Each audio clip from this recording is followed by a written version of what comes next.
Saudara, pabrik kelapa sawit atau PKS milik Badan Usaha Milik Desa Bersama Aceh Jaya, salah satu badan usaha yang difokuskan untuk peningkatan ekonomi desa. Namun dalam pelaksanaannya, pihak BUMDesma mengalami kekurangan dana, sehingga pekerjaan masih berjalan di tempat. Pembangunan pabrik kelapa sawit milik Badan Usaha Milik Desa Bersama atau BUMDesma Aceh Jaya saat ini menjadi perbincangan hangat warga. Hingga saat ini, pelaksanaan pekerjaan dinilai masih berjalan di tempat, sehingga banyak warga di daerah ini ikut mempertanyakan terkait pembangunan PKS yang berlokasi di Desa Patik, Kecamatan Darul Hikmah. Padahal sebelumnya pemerintah setempat sudah melakukan peletakan batu pertama beberapa waktu lalu tanda dimulai pelaksanaan kegiatan, namun hingga kini di lapangan masih belum menunjukkan perkembangan.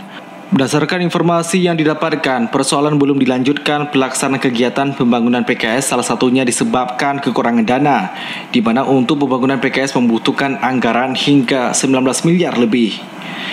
PJ Bupati Aceh Jaya Dr. Nurdin menjelaskan untuk pekerjaan pembangunan pabrik kelapa sawit milik desa untuk tetap dilanjutkan pekerjaannya walaupun sejauh ini pihak BUMDesma masih kekurangan dana.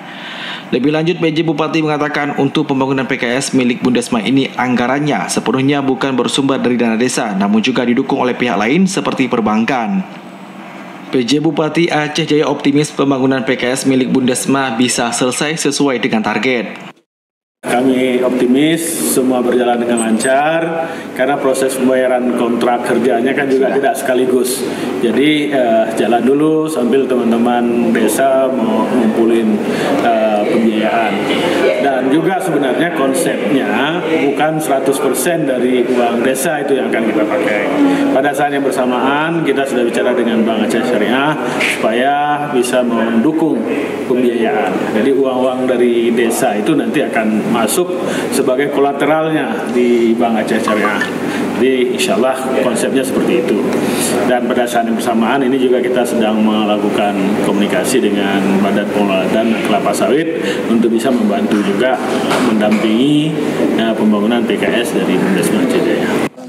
Untuk diketahui, target pembangunan PKS ini diperkirakan selama 14 bulan sesuai kontrak kerja. Dan PKS ini merupakan milik masyarakat Aceh Jaya karena sahamnya bersumber dari dana desa yang dikumpulkan dari 172 desa se-Aceh Jaya. Dari Aceh Jaya, Musliadi TVRI Aceh melaporkan.